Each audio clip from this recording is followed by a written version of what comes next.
So, after 7 years of marriage, out of the blue, my husband says he's ready to call it quits. I think there's more to the story, so I decide to dive deep and try to find anything that I can find out that points to the direction why my husband's doing this to me now, and you guys will not believe the clues that I've came across. I'm 30 and female, and I think my husband Sam is cheating on me with a criminal. A little backstory before I spill all the beans. My husband Sam and I started our married life pretty darn early. We met in a local bar through our mutual friends and decided to exchange numbers. Now, it was not an easy relationship at first. It was like a game who was gonna make the first move. We swapped numbers, but I did not want to come off too keen. You know, the classic hard-to-get vibe. I liked the guy from the get-go, but I was just keeping it cool. So I'm there acting all chill, preferring I'm not dying to shoot him a text. Truth is, I'm all in. But I decided to let him take the lead, playing the waiting game that they call it. Patience is the name of the game. My friends' days felt like forever, and I waited for that text. It was only actually 2 days after we met, LOL. And there it is. His name, lighting up right there on my phone. You guys can't imagine how ecstatic I was when I received it. My heart was pumping. His first message was like music to my eyes. I went for a reply that was part banter, part genuine interest. I wanted him to know I was into it, but I wasn't showing affection right away. So, we bantered back and forth, and each message was like puzzle pieces, and I got to put them together to see who he was. And so, the slow burn of getting to know each other began. It wasn't just about words, it was about the vibe, the rhythm of our convo. We found common ground in emojis and shared laughter over inside jokes only we got. Our messages weren't just words, they were building blocks for something special. Love, my friends, is an art, and we were painting our masterpiece one text at a time. 6 months of dating, and I was 23 years of age. He was 26, and when we got married, even though the event was just a simple church wedding and the reception was held in my parents' backyard, I'm telling you, it was magical. It felt surreal, and as the church doors creaked open, there I am, decked out in a gown that probably had more sequins than the entire galaxy. The air is thick with anticipation as we exchange vows. Simple, yes, but it's like time hit the pause button, and for a moment everything felt suspended in that surreal bubble of love. Fast forward to the reception.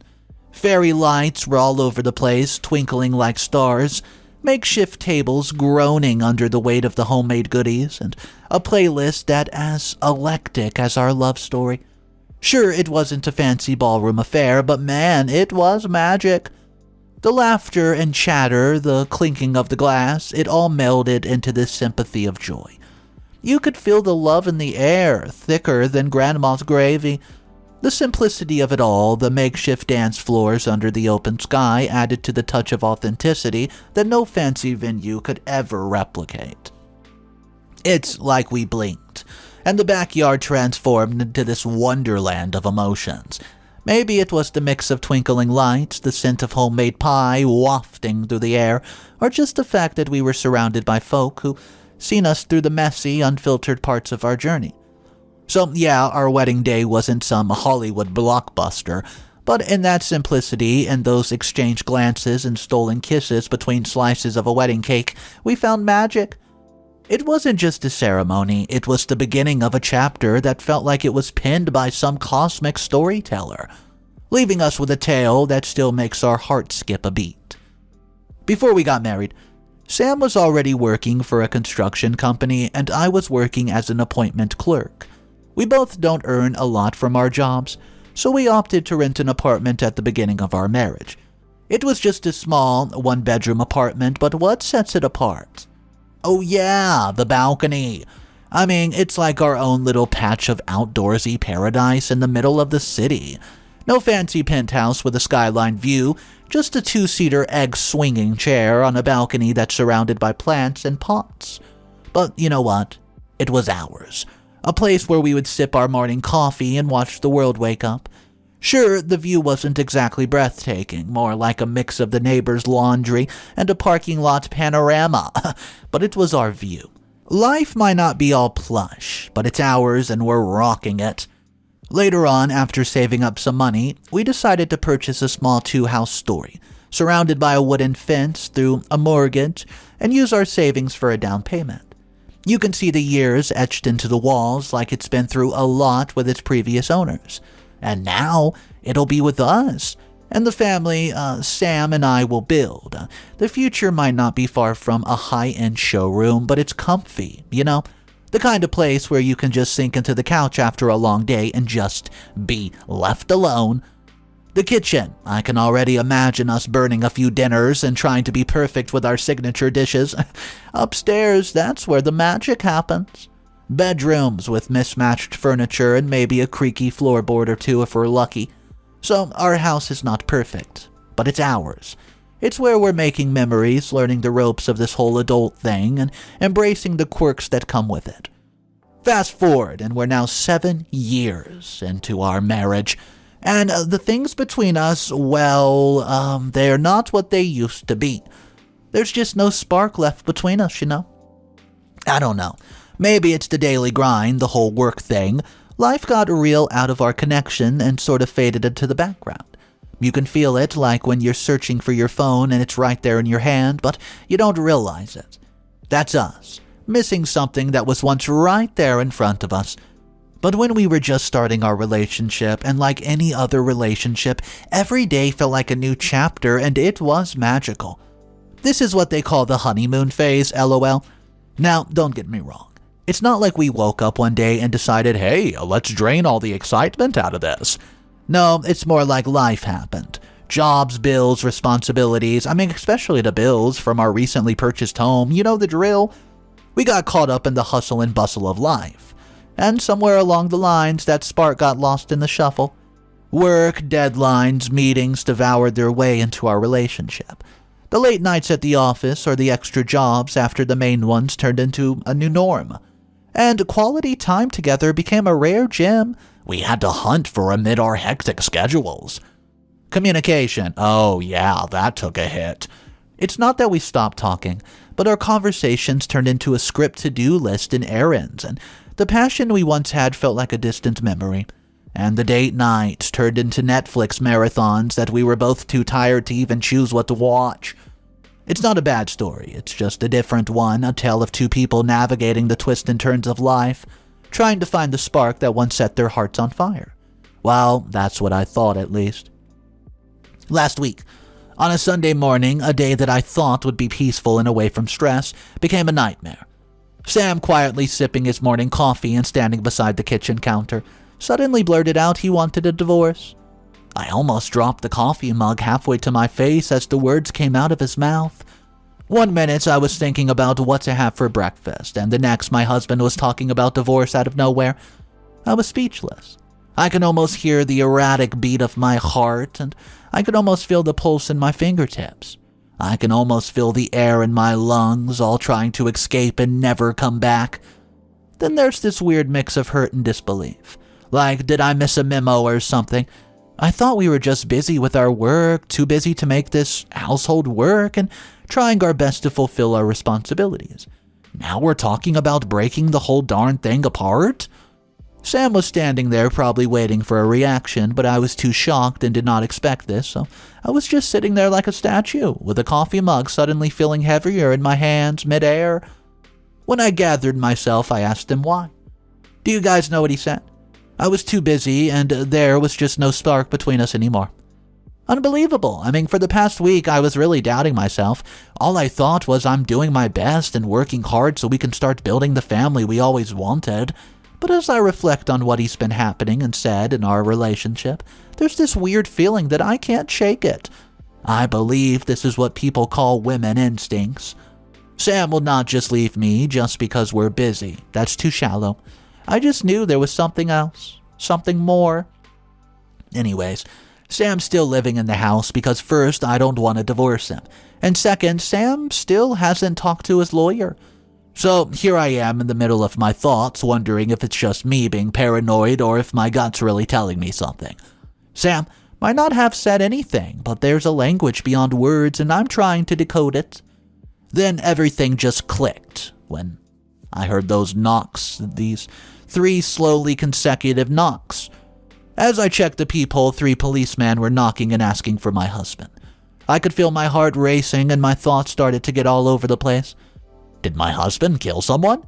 Rob someone? Set a house on fire? Kidnapped? All these wild scenarios were washing away as I opened the door and asked him what the heck they wanted with my husband.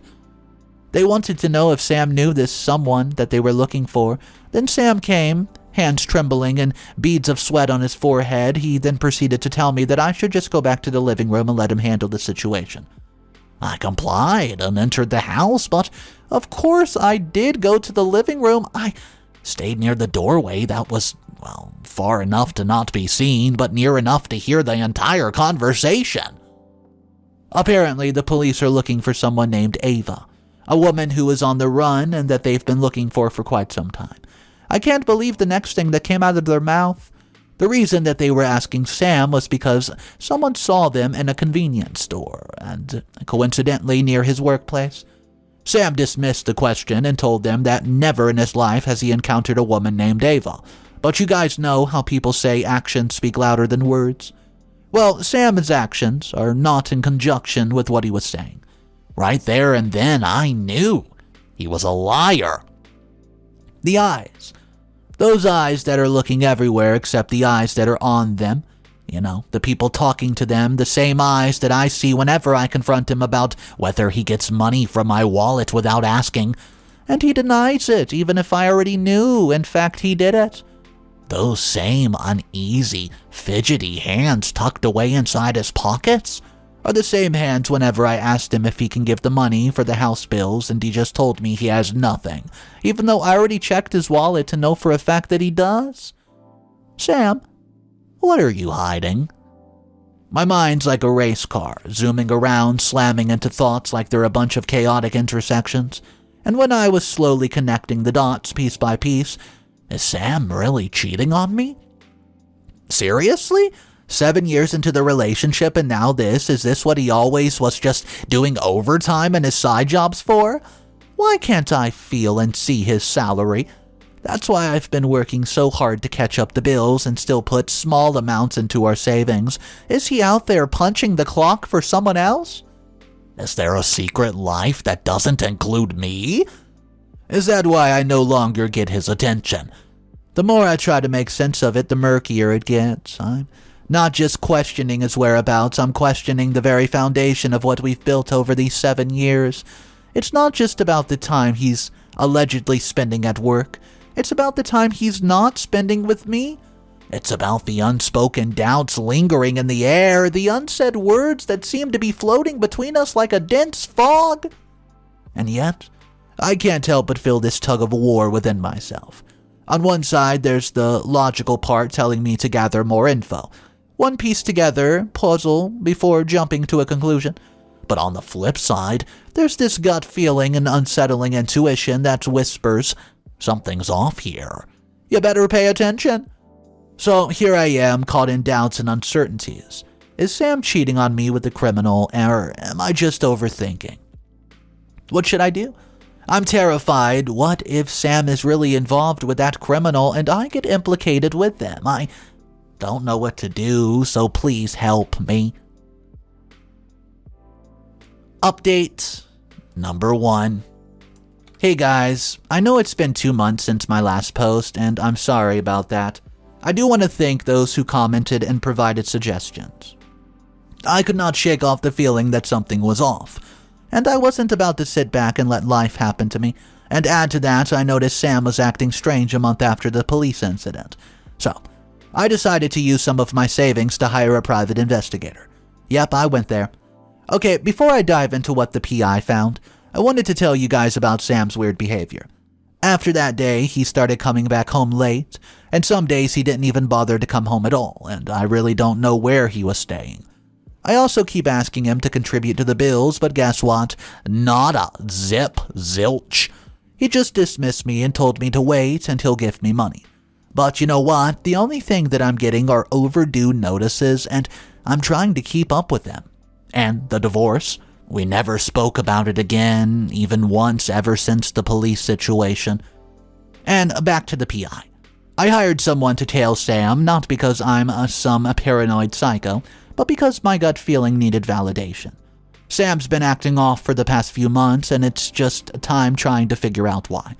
I needed to know if he was really clocking in all those extra work hours or if there's something else. Or should I say someone else? You want to know what the PIs found? Let's just say that it was shocking. Sam's been sneaking around and is always seen entering and exiting the apartment building of his friend with a woman who is always wearing a cap and sunglasses. Well, I guess we know where he's been sleeping and clocking in his hours. I guess this is the girl, Ava, the policeman were asking Sam about. And according to my PI, the girl looks as if she's been staying in Sam's apartment for more than a month. When I called his friend, he confirmed that Sam indeed borrowed his empty apartment, because apparently we were going through a divorce and Sam wanted to give me space as I needed it. I couldn't believe what he said. Is this really happening? My instincts were right, Sam's really cheating on me. But it doesn't stop there. The woman, as it turns out, has a history. She's on the run, wanted by the cops, and for some serious gun violence back in the day. She was a member of a gang from some place that I would not want to name, and has been running from the police ever since.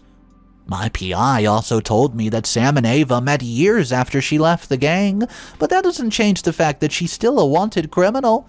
Who knows, maybe she's a murderer. You know what was going through my mind when I heard the story? I was wondering if Sam even knew this. Well, why else is he hiding her in his friend's apartment? I bet he knew. Once again, I was right. My PI overheard them talking, and Ava was heard thanking Sam for his help, and that she would make sure that Sam would not get involved in the case in case things turned for the worse. PI also heard her talking about finding money so she could leave the country since she found out that the police were on to her. Now, I'm not just dealing with a cheating husband. I'm dealing with a cheating husband harboring a fugitive. Can you guys help me in this messy disaster? I don't know if I should confront him or if I should just straight up go to the police. To be honest, this is also overwhelming, and I've been living a normal life ever since, but I don't know how to handle this kind of situation. Update number 2. With what I just discovered, I could not just sit back and play the clueless wife card. Took your advice and decided to confront Sam as a woman scorned. And let me tell you, that guy had some nerve. He begged me and pleaded me to keep a secret. I could not help but clench my fist, raise my voice, and almost slam my hands on his pale cheeks. How could he? He just not admitted to his infidelity, but he also asked me to protect his mistress? This nerve in the guy. I admit it wasn't all anger. I loved him once, and I'm not sure if I'm past that, but he's not the same guy I married and fell in love with, you know. I actually already filed for divorce right before I confronted Sam. I was about to kick him out of the house, but an idea just popped up into my head. I told her that I would not tell a single soul about the incident as long as he gave me the house during our divorce settlement. Well, I still kicked him out after that, and a day later, I contacted my lawyer so that she could draft the agreement. I needed this to be settled quickly, and you guys want to know why? I already ratted out that girl. You guys might be wondering why I only reported Ava. Well, as I've mentioned, I have plans for Sam, and I didn't want it to be sabotaged. After all that he had done, I deserved this house. Right after Sam left the house, I went to the police station and told them everything I knew. I included in the report that I saw Ava outside Sam's friend's apartment when I passed by, so they might want to look for her there.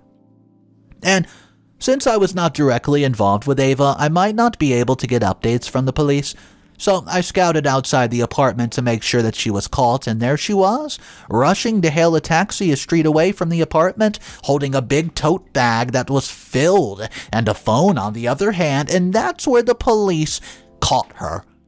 I guess she did not expect this because she was caught off guard. The last thing I saw before I left was her hands were behind her back and handcuffs were tightly around her wrist. The next morning, I received an unexpected call from the police station. Apparently, Ava told them that Sam was also involved in the gun violence that happened years ago, and that Sam was actually his mentor and their gang. Now, the police are asking me if I know the whereabouts of my husband so that they can interrogate him and see if Ava's telling the truth. Of course, I used my clueless tone and told them I did not know because we were actually going through a divorce. I didn't want them to know that I withheld information, but I did tell them that we're going to sign papers, so I will let them know. After I spoke with the police, I immediately called Sam. As much as I wanted to see Ava behind bars, I still needed to get to the house. And if Sam gets a hold that Ava was already called, all of this will be for nothing. I was relieved. Sam answered the phone, which means he did not know what happened, and then I found the right question to ask to see what he knows. I asked him about his relationship with Ava and asked what he was doing and wanted to know if it was all worth it. He responded that their relationship was hard, but it was all good. Ava was worth it. In fact, he had also told me that Ava just left yesterday to visit her 2 sisters, hours away from where we were. Talk about lucky. Before I ended the call, I told him to go to our house and sign the divorce settlement agreement, and you know what? He agreed. So I was wondering if I should call the police right after he signed the papers, or should I just tell them what apartment unit he's staying at anyways? That's all for now. Update number 3. The next morning, which was 2 days ago, right after we signed the divorce papers and the settlement agreement in front of the lawyers, I get a call and excused myself when I saw who was calling. It was the police. They wanted to ask me again about the whereabouts of Sam. I told them Sam was still in my house and they should get here as soon as possible before he left. Moving on. Less than 10 minutes passed and I could already hear the wailing of police car sirens. And when I looked at Sam, his face looked like he had seen a ghost. It was pale, like life has been drained out of his body. His eyes were wide and he locked onto me. His jaws clenched so tight you could probably crack a walnut. I guess he didn't expect this. Well, to be fair, he still wasn't a criminal. The police were just going to interrogate him, and the sirens outside were still getting louder, and he blinks, but like his brain's on delay. He was still not moving, and I guess due to the shock, but before the cops opened the door, Sam realized what was happening. Without missing a beat, he darts towards the nearest window. I'm not having it though. Of course, I tried to stop him. I threw my arms out trying to put a halt to escape his plan, but let me tell you, this guy's got some muscle. He's been tossing steel beams or whatever at his construction job, and it shows. I might as well have been a feather trying to stop a freight train. So there I am, arms out trying to be a hero, but instead I get bulldozed. Sam bulldozes me. I went flying, crashed onto the side table, and bam, hit my head on the edge of it. As I tried to collect myself, I tried to stand up, and I felt the room spinning. Then suddenly, warm liquid was dripping from my head on top of my wound. The lawyers were gaping up and shocked. Didn't know what to do, everything's a mess, and I just let an accomplice of a criminal escape. I was honestly scared for myself, besides the fact that I just hit my head on the table. I felt the blood oozing from the wound. The criminal that I reported was on the loose. I'm not dumb. I don't want to be a criminal to be left on the loose, especially if that criminal was involved with something horrendous. What if he's out there doing something even worse? What if I could have stopped it? So the police did some first aid to help ease the wound and tried to call emergency services, but I stopped them. Sure, my head's throbbing, but the last thing I need is sirens blaring and the whole neighborhood watching my drama unfold. I didn't want the scene outside my house to be scandalous. After resting, I went to the hospital to have my head checked. Although I'm totally fine now, I wanted to be sure. Anyways, that's it for now, guys. I'm still adjusting and recovering from everything, and I'm refusing to receive news regarding what happened because I'm still so stressed because of what did occur. Goodbye for now. I'll update you guys soon enough. Update number 4. Final update of the story. It's been weeks since my last update, and I'm sorry for that. I just wanted to tell you guys that I'm in a better situation now. I didn't expect moving on was going to be easier, but maybe it was all because I learned something grave about Sam. Who knows? What matters is that I know I'm getting better. Anyways, a few weeks have passed since the chaos at my place, and you won't believe what went down. The police could not track down Sam, and out of the blue, when I least expected it, Sam reached out to me. I'll admit I was a bit taken back seeing his name on my phone. So what's the scoop? He needed my help. When the call came through, I hesitated for a moment. Old emotions resurfaced, and a mix of anger, betrayal, and a surprisingly smidge of concern popped up. Against my better judgment, I picked up. Sam, in a voice that sounded way too desperate for my liking, told me that he didn't want any of this to happen. He also said that Ava was trying to falsely accuse him of something he's never done. He was not a part of any gang, nor did he have anything to do with those kind of people. He just met Ava someday, and somehow they were together. He wanted to be with me again, and then asked me to help him get out of this mess that he's gotten into. Typical, right? I had to remind him of a little thing called consequences. I didn't do this. I didn't cheat. I didn't pick a girl who brought chaos to my doorstep, but Sam did. Reminding him of the fact that, well, it felt like a sweet victory. I firmly refused. A resolute tone in my voice. Why should I bail him out of the mess he created? I reminded him of his choices and how he walked away from me. Anyways, that's all, guys. Thank you for coming along in my journey and giving advice and suggestions. I'm still waiting for the papers to be processed, and hopefully everything just goes away. Well, see ya. So we find out at the end of the story, everything OP's husband's been affiliated with, or maybe he was even part of it himself. The story wasn't exactly crystal clear, and we kinda had to take OP's husband's word for it. But the one thing we do know, OP's husband contacted OP right at the end of the story, basically begging for assistance and help, pleading with her to take him back. But she basically told him, you know what? You've gotten yourself into this mess. You've made the bed, so you must go to sleep in it. And I want to know, if you guys were in OP's position, would you have the courage to say the same thing? Or do you think a lot of people would just happily accept him back and just take his word for it that he had nothing to do with this? My name's Mr. Reddito. Thank you for joining me on today's story. I hope you enjoyed it. And if you guys want more daily drama stories just like today, hit that subscribe button. I'll see you guys tomorrow, and of course remember, it's cool to be kind. Peace.